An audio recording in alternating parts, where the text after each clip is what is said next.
নমস্কার বন্ধুরা, আবার এসে গেলাম রান্নাঘরে। আজকে অন্য দিনের তুলনায় গরমটা কম, ভালো লাগছে। আপনারা সবাই আশা করি খুব ভালো আছেন।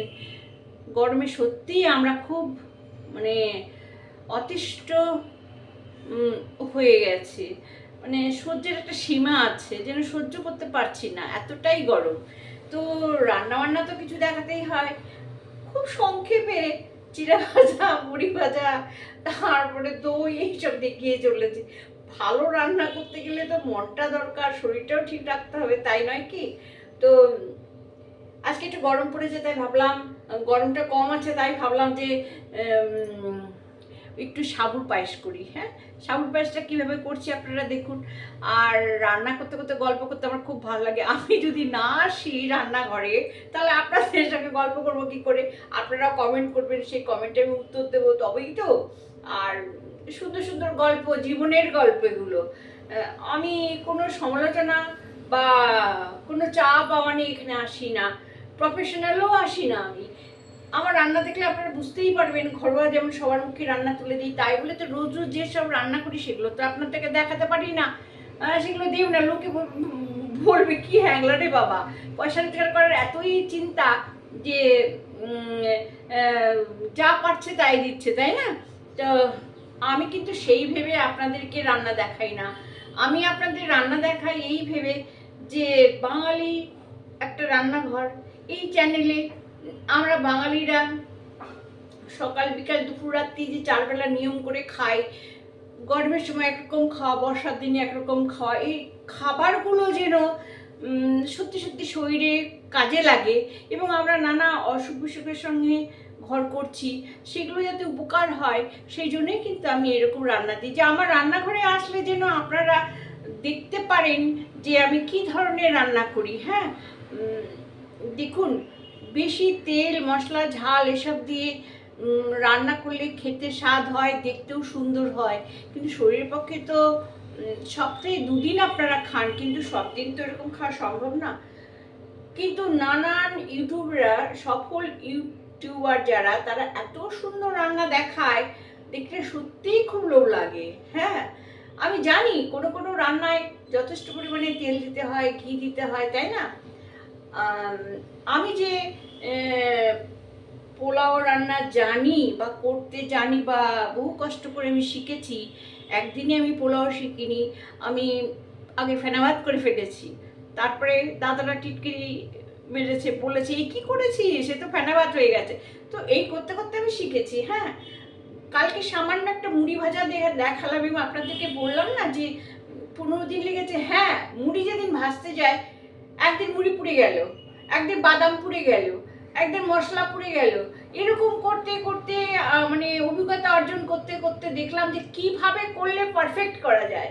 তারপরে এখন আমি যা মুড়ি ভাজি বা ভেজে খাই, বা আমার হাজব্যান্ড বা আমার পরিবারকে খাওয়াই, তখন বলে যে হ্যাঁ, খুব সুন্দর হয়েছে।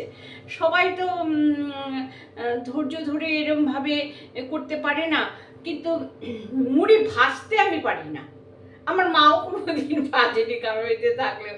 খই ভেজেছে, খই ভাজা দেখেছি। খই চালাতে রেখে সে খই চালাতে খই চেলে নিয়ে তারপর খই বেছে মুটকি করেছে, সেই সব আমরা দেখেছি, কিন্তু মাকে কোনোদিন আমরা মুড়ি ভাজতে দেখিনি। হ্যাঁ, সেই এই যে আপনাদের মুড়ি ভাজার কথা বললাম না, এটাও একটা গল্প। আমাদের গ্রামে সঙ্গে সঙ্গে মুড়ি ভেজে দেয়, এমন অনেক পরিবার আছে। কথা বলতে গেলে একটু দেরি হয়ে যায়, কিছু করার নেই, মনে আসে বলে যায়, জানেন তো।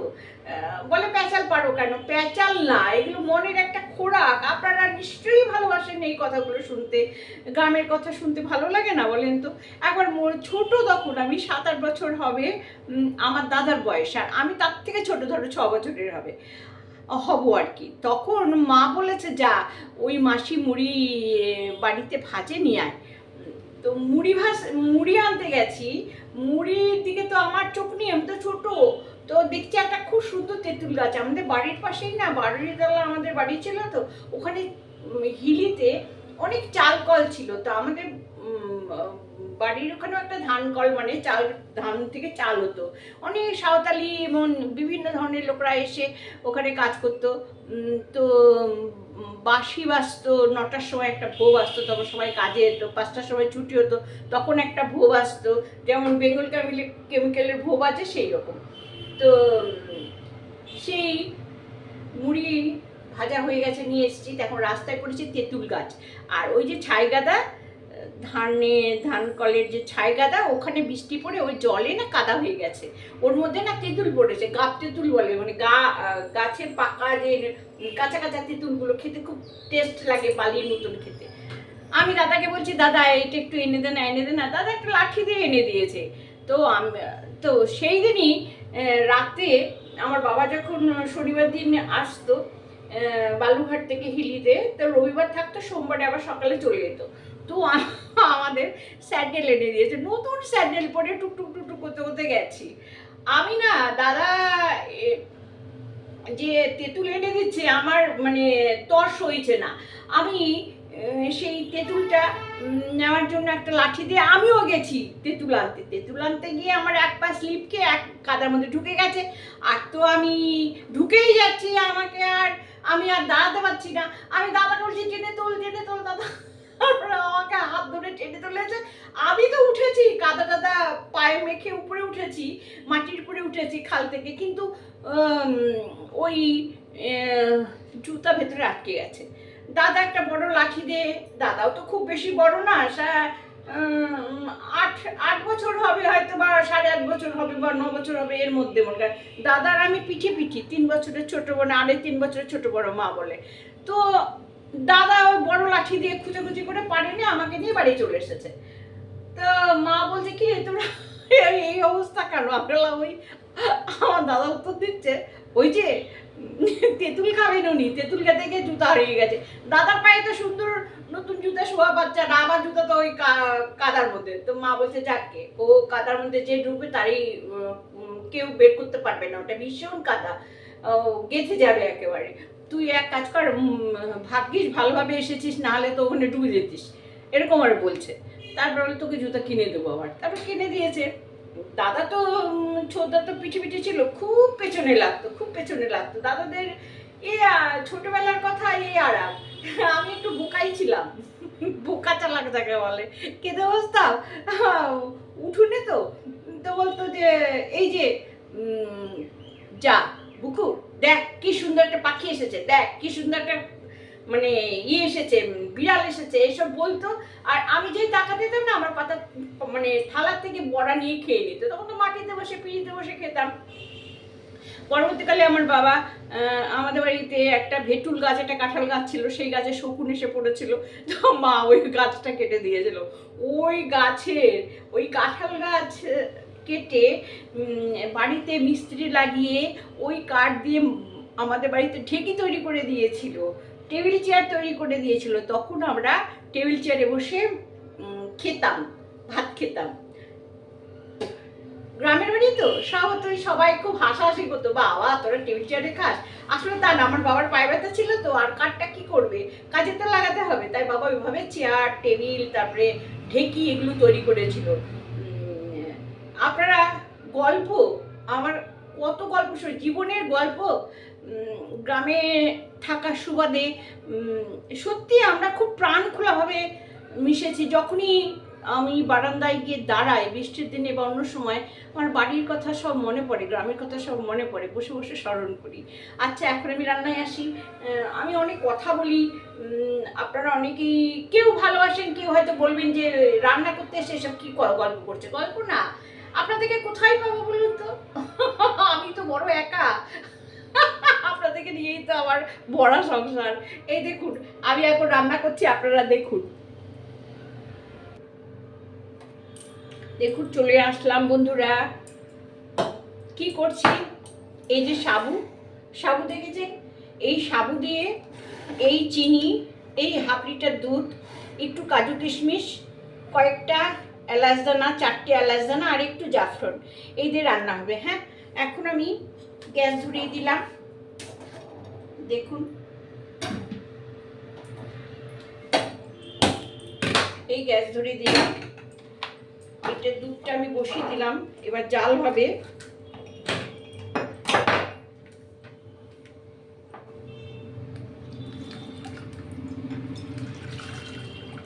কিন্তু আমুল দুধ, আমুল তাজা।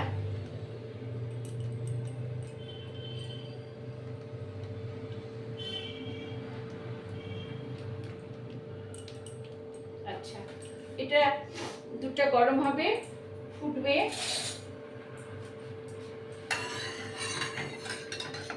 এই হাফ লিটার দুধ দিয়ে করবো। হ্যাঁ, আচ্ছা দেখুন, এটা হাফ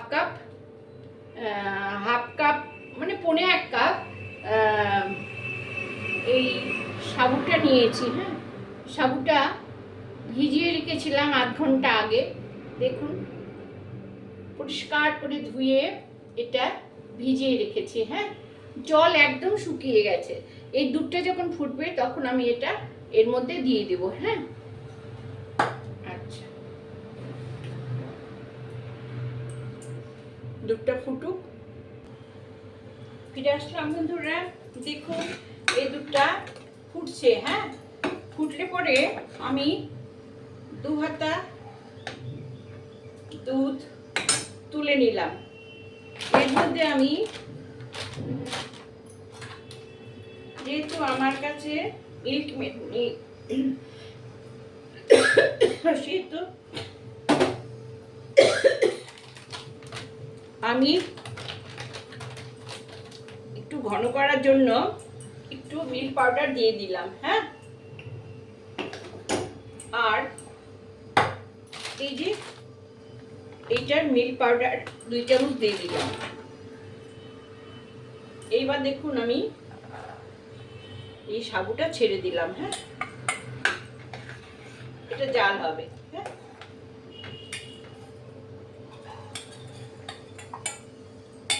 আপনারা এই সাবুটা পরিষ্কার করে ধুয়ে একটু জল দিয়ে, সামান্য জল দিয়ে ভিজিয়ে রাখবেন। হ্যাঁ, এটা শুকনো হয়ে যাবে। হ্যাঁ, এবার এটা কি হবে, একটু জাল হবে।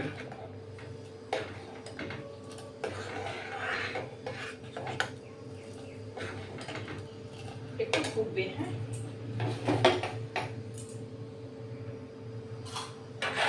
ফুটে গেলে দেখুন, এটা টকবক করে ফুটবে। হ্যাঁ,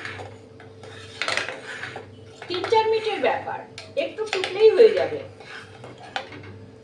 ভিজে রেখেছিলাম তো, হয়ে যাবে। হ্যাঁ, এবার আমি, ফুটছে দেখুন, এবার আমি চিনি দিয়ে দিলাম। ব্যাস, চিনি দিয়ে জাল হলে আমি দিয়ে দেব এই 4টে এলাচ, একটু কিশমিশ, একটু কাজু। হ্যাঁ,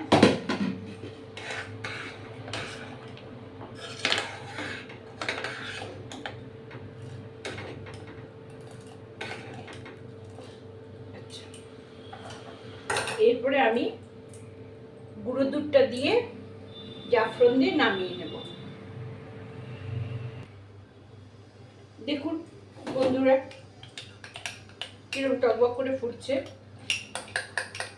আর এই যে এই দুধটাও আমি গুলিয়ে এটা ভালো করে এর মধ্যে দিয়ে দিলাম। হ্যাঁ, ব্যাস, 2 চামচ গুঁড়ো দুধ দিয়ে দিলাম। দেখুন, এটা কিন্তু জমে যাবে। হ্যাঁ, আর কিছু করতে হবে না, এরকমই রেখে দেবে। দেখুন কেমন সুন্দর হয়েছে। এই যে, আপনারা চিনিটা আপনাদের নিজেদের মতন বেশিও খেতে পারেন, কমও খেতে পারেন। এটা হয়ে গেল। হ্যাঁ, এবার আমি এটা ঢেলে দেখাচ্ছি।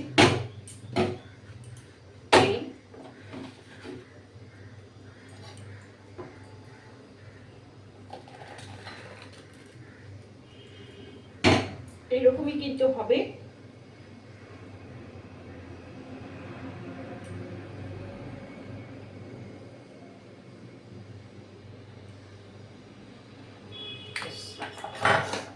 দেখছেন, এই যে পায়েস, এটা যত ঠান্ডা হবে তত জমে যাবে। হ্যাঁ, আপনারা এরকমভাবে বাড়িতে তৈরি করে সাবুর পায়েস খাবেন, ঠান্ডা করে খাবেন, ফ্রিজে রেখে খাবেন, হ্যাঁ, খুব ভালো লাগবে। ওকে বন্ধুরা, আজকের মতো রাখছি, আবার আমি পরে আবার আসছি, হ্যাঁ।